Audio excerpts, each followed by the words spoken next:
This is Professor MH or today we will discuss the next theory, that is traditional approach. Last दो video में हम लोग ने देखा था कि कैपिटल स्ट्रक्चर की जो थेरी थी, चार थेरी हम लोग डिस्कस करने वाले हैं। तो पहली जो दो थेरी थी, net income approach, net operating income approach, और ये जो थर्ड है we will start with traditional approach. तो पहली जो दो थेरी थी वो डेविड डुरन करके बंदे ने दिया था। ये वाली थेरी किसने दिया था, इसका क्या मतलब है, इसका क्या क्या इफ़ेक्ट होने वाला है, वो हम लोग इस वीडियो में डिस्कस करेंगे। तो सबसे पहले this theory is given by proposed by Ezra Solomon. पहली दो थेरी किसने दिया था, डेविड ने दिया था। ये वाली थेरी जो ट्रेडिशनल अप्रोच है, it is proposed by Ezra Solomon. तो ये याद रखना है आपको। Next, this approach is also known as intermediate approach. इस अप्रोच को हम लोग इंटरमीडिएट अप्रोच भी बोलते हैं, क्योंकि इसका जो भी कैलकुलेशन है, इसका जो भी इफ़ेक्ट है, that lies between net income और नेट ऑपरेटिंग इनकम अप्रोच। तो जो पहली दो थेरी किया ना, उसके मिडल वाला, मतलब ये these are the two extreme points. आप बोलते हैं ना मुझे ये रास्ते जाना, लेफ़्ट से जाना है, एक बंदा बोलता मुझे राइट से जाना है। तो ये अज़रा सोलोमन ने जो कैपिटल स्ट्रक्चर थेरी दिया है, ये मिडिल का रास्ता निकाला है, इसलिए this theory is also known as intermediate approach. ठीक है, ये इंटरमीडिएट अप्रोच इसलिए कहा जाता है क्योंकि ये जो पहली दो थेरी है, नेट इनकम और नेट ऑपरेटिंग इनकम, इसके बीच का रास्ता ये बताती है।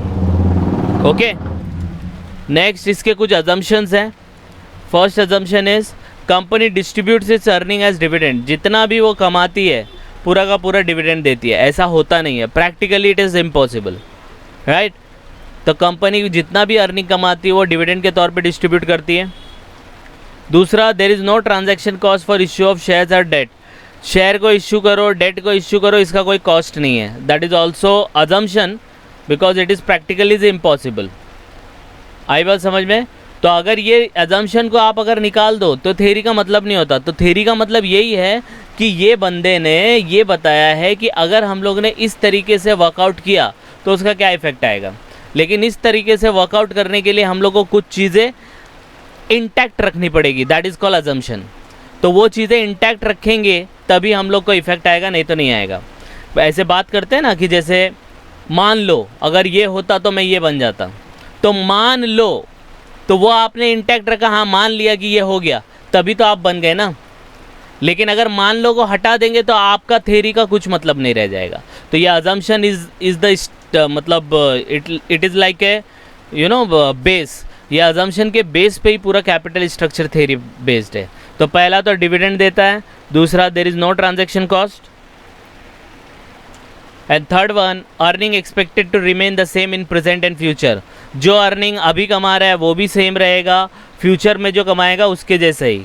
मतलब चाहे प्रेजेंट में कमाओ चाहे फ्यूचर में कमाओ, आपका अर्निंग सेम रहने वाला है।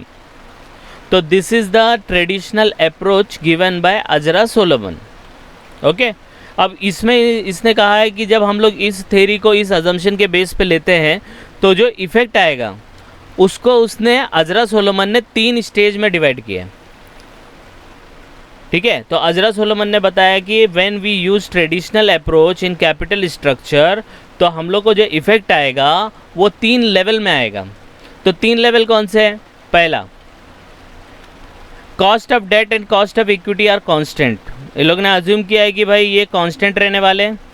Cost of that is less than cost of equity, मतलब बाहर से अगर आप पैसा लोगे ना उधार, वो सस्ता पड़ेगा अपने पैसे लगाने से। मतलब बाहर का पैसा लगवाओ, दूसरे से मांग के पैसा लगाओ, वो सस्ता पड़ेगा, और अपना पैसा लगाओगे तो महंगा पड़ेगा। तो with use of more debt up to a reasonable level reduce WACC, मतलब weighted average cost of capital, and reach to a minimum level, and at that same time value of the firm is maximum. तो इसके अंदर क्या बोला है, ये आपका net income approach बोल दिया कि भाई जितना ज़्यादा आप अगर डेट यूज़ करोगे, लोन यूज़ करोगे, बाहर का पैसा यूज़ करोगे, तो फर्म का वैल्यू मैक्सिमम होता जाएगा, फर्म का वैल्यू बढ़ता चला जाएगा। लेकिन up to a reasonable level, एक ही लेवल तक, एक लेवल ऐसा आएगा उसके बाद कोई भी चेंजेस नहीं होगा, राइट।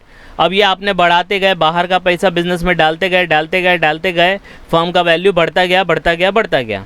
फिर और बढ़ाएंगे, लेवल 2 में और बढ़ा दिया, with further increase in debt और बढ़ा दिया, आफ्टर ए रीजनेबल लेवल के बाद भी और बढ़ा दिया, तो it will not affect your weighted average cost of capital और वैल्यू ऑफ द फर्म। ये क्यों, ऐसा क्यों?